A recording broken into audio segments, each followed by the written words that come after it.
Good evening friends, आपका exam idea channel में स्वागत है। आज जो सबसे बड़ी दिन भर की चर्चा के विषय था 10वीं और 12वीं की परीक्षा को लेकर के सभी पेपरों में प्रमुखता से ये बात छापी गई थी। तो 10वीं की परीक्षा अब क्लियर हो चुकी है, 10वीं की परीक्षा नहीं होगी और 12वीं की परीक्षा जुलाई अगस्त में होगी। अभी देखिए, इसके विषय में संपूर्ण एनालिसिस हम बताते हैं कि बहुत से छात्रों ने हमसे पूछा था कि सर 10वीं की परीक्षा अगर नहीं होगी तो हम लोग किस प्रकार पास किए जाएंगे, हमारे नंबर किस प्रकार आएंगे। तो मैं उनको बता देना चाहता हूँ, जो 10वीं की परीक्षा में आपने प्री बोर्ड्स और हाफ ईयरली एग्ज़ाम अगर स्कूल में दिए होंगे तो आपको प्री बोर्ड और हाफ ईयरली के एग्ज़ाम का एवरेज निकाल करके जो भी आपका अंक आएगा वो प्रदान किया जाएगा। अगर आप इनमें कोई भी मतलब एग्ज़ाम नहीं दिए, ना तो आपने प्री बोर्ड दिया है ना ही आपने हाफ ईयरली दिया है, तो आपके जो 9th के एग्ज़ाम्स दिए थे एनुअल, उसके अकॉर्डिंग आपको अंक प्रदान कर दिए जाएंगे। तो इस प्रकार से 10वीं की परीक्षा नहीं होगी और 10वीं की परीक्षा के छात्रों को इस प्रकार से अंक प्रदान किए जाएंगे। अब जो 12वीं के छात्रों के लिए इम्पोर्टेंट सूचना है, जो 12वीं के छात्र हैं उनका जो है परीक्षा होगा, उनका जुलाई के दूसरे हफ्ते में परीक्षा होगी और उनका जो पेपर पहले 3 घंटे 15 मिनट का होता था, अब वो मात्र 1.5 घंटे का होगा और उसी में जो है उन्हें 10 क्वेश्चन प्रदान किए जाएंगे। उन 10 में उन्हें कम से कम 3 क्वेश्चन करने होंगे या फिर 3 क्वेश्चन करने होंगे और उस आधार से उनको जो है अंक प्रदान कर दिए जाएंगे। तो ये थी 10वीं और 12वीं की परीक्षा के संबंध में आज की सूचना। अब आते हैं, बहुत से छात्रों ने हमसे पूछा था कि सर यूपीएसआई के विषय में भी एक वीडियो बनाइए, तो उनके काफ़ी मांग पे हम यूपीएसआई का वीडियो बनाए हैं। देखिए क्या है यूपीएसआई में। सबसे पहले तो हम ये जान लेते हैं कि यूपीएसआई में जो है, जो डेट है वो बढ़ गई है। पहले इसकी डेट 1 तारीख तक थी, अब इसकी डेट जो है वो 15 तारीख तक हो गई है। अब इसकी डेट जो है वो 15 तक हो गई है, 15 जून तक वो लोग फॉर्म भर सकते हैं। अब क्वेश्चन आता है इसमें कौन कौन से फॉर्म भर सकते हैं। वो सभी लोग जिनकी मिनिमम एज 21 वर्ष हुई हो, ये जर्नल के लिए है, और उसके आगे जर्नल के लिए जो मैक्सिमम एज है वो 28 ईयर है, ये लोग फॉर्म भर सकते हैं। SC ST OBC को 3 साल 5 साल उनके अकॉर्डिंग छूट मिल जाएगी, लेकिन कम से कम सबकी एज 21 साल की होनी चाहिए। और टोटल वैकेंसी कितनी है, तो 9,534 वैकेंसी है, जिसमें SI की वैकेंसी है 9,027 है, प्लाटून कमांडर की 4,484 है और फायर ऑफिसर की 23 वैकेंसी है। इसके बाद आते हैं कि इसमें जो है जर्नल की कितनी है और OBC की कितनी है। देखिए जर्नल की 3,613 पोस्ट हैं, फिर EWS की 902 पोस्ट हैं। EWS का मतलब इकोनॉमिक वीकर सेक्शन, जो अभी नया जो है एक अध्यादेश के तहत इन्हें 10% आरक्षण प्रदान किया गया। OBC की 2,437 वैकेंसियाँ हैं, SC की 1,895 वैकेंसी है, ST की 180 है और टोटल इस तरह से 9,027 वैकेंसी तो ये हो गई। प्लाटून कमांडर होते हैं 194 इनकी वैकेंसी, EWS में 48 है, 131 है, 101 आप देख सकते हैं इसमें दिया हुआ है।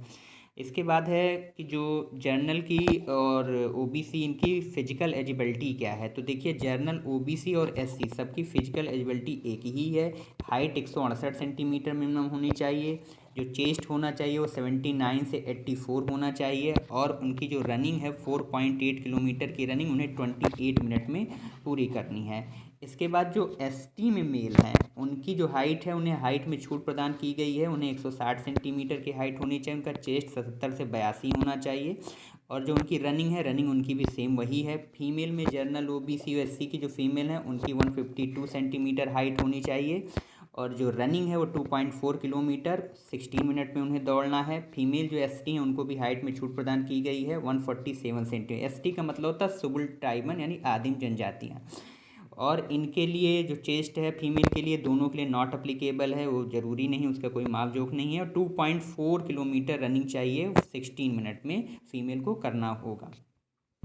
नेक्स्ट इसके बाद देखते हैं इसका कोर्स क्या है। तो देखिए कोर्स भी भर्ती बोर्ड के द्वारा सबको बता दिया गया है और उसकी विज्ञप्ति प्रसारित कर दी गई। कोर्स में सामान्य हिंदी 100 अंक की आएगी, मूल विधि 100 अंक का आएगा, मूल विधि में सामान्य ज्ञान भी होगा। तो मूल विधि के ज़्यादा क्वेश्चन नहीं आते, 4-5 क्वेश्चन आते हैं। और इसके बाद संख्यात्मक और मानसिक योग्यता परीक्षा 100 अंक का आएगा और मानसिक अभिरुचि और बुद्धिलब्धि परीक्षा ये भी 100 अंक है। तो कुल आपने जब आप सारे अंक जोड़ेंगे तो ये 400 अंक के कुल आपका पेपर होगा।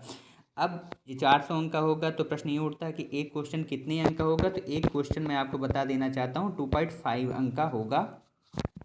सामान्य हिंदी में क्या आएगा ये आप सब देखिए, विज्ञप्ति में दी हुई क्या क्या आएगा, मूल विधि में क्या आएगा। अब इसके बाद हम बात करते हैं कि आखिर कितना हम स्कोर करें तो सेफ़ होगा।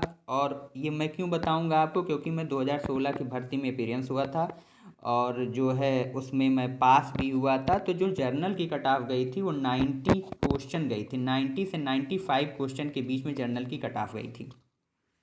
5 नंबर कम ओबीसी की रख लीजिए, वैसे 10 नंबर कम SC ST की रख लीजिए, इस तरह से कट ऑफ गई थी। तो यदि आप इस बार जो है, लेकिन पिछली बार एक और महत्वपूर्ण ये था कि आपको हर सब्जेक्ट में 50% अंक प्राप्त ही करने थे, तभी आप जो है नेक्स्ट स्टेज में यानी फिजिकल के लिए बुलाए जाते। और लेकिन जो है इस बार ऐसा नहीं है, इस बार आप 35% पाएंगे तो आप पास माने जाएंगे, 35%। लेकिन ये जरूरी नहीं कि 35% से ऊपर जितने भी लोग पास होंगे सबको फिजिकल के लिए बुला ले जाएगा, उस ऐसा नहीं है। सबके लिए एक मेरिट बनाई जाएगी और उस आधार से जितने भी भर्ती बोर्ड उसके 10 गुना 11 गुना जो भी लोग बुलाता हो, 3 गुना 4 गुना, तो बुला करके उनका फिजिकल कराएगा। तो यदि आप जो है 100 क्वेश्चन कर देते हैं इस बार, क्योंकि वैकेंसी की संख्या भी काफ़ी ज़्यादा है, 100 क्वेश्चन कर देंगे तो आपको फिजिकल के लिए ज़रूर कॉल लेटर आएगा। और यदि आप सेफ रहना चाहते हैं तो आप 115 क्वेश्चन ज़रूर करें। इसके बाद आता है कि जो हम कितने मार्क्स जो है करें, कि किस किस सब्जेक्ट में कितना करें कि जिससे कि हम अपने को सेफ समझें। मान लीजिए किसी की मैथ कमज़ोर है तो रीजनिंग अच्छी है, किसी की रीजनिंग अच्छी है तो मैथ कमज़ोर है, या किसी की हिंदी अच्छी है, तो ये सारी चीज़ें हैं। तो अब देखिए उनके लिए क्या है कि अगर वो देखिए हिंदी के रहेंगे 40 क्वेश्चन, यदि वो 40 क्वेश्चन में हिंदी में 35 क्वेश्चन कर लेंगे तो बड़े आसानी से जो है काफ़ी अच्छा उनका स्कोर बनेगा। और अगर वो मैथ में 40 में 25 भी करते हैं तो भी काम चल जाएगा। और 40 ऐसे ही रीजनिंग में 30 से 32 क्वेश्चन कर लें, और जीएस में भी 40 से 25 क्वेश्चन कर लें। अगर आप इन सभी क्वेश्चनों को जोड़ो तो 25 25 50, और ये हो जाएगा आपका 50 30 80 30 110, 110 प्लस यदि आप करके आते हैं तो आप निश्चित मान कर चलिए कि आपका सिलेक्शन कोई नहीं रोक सकता है। और आप अब तैयारी में जुट जाइए, क्योंकि देखिए इस सरकार के लिए बहुत कम समय बचा हुआ, दिसंबर तक के लिए सरकार, उसके बाद आचार संहिता लग जाएगी। इसलिए जल्दी से जल्दी भर्ती बोर्ड चाहेगा कि इस मतलब रिक्वायरमेंट को पूरा किया जाए। तो ये आप मान के चलिए कि 110 प्लस क्वेश्चन पे आप सेफ़ हैं और आप अपनी तैयारी कंटिन्यू कर। अगर इस संबंध में कोई और भी क्वेरी आपकी रह गई हो तो आप हमसे पूछ सकते हैं।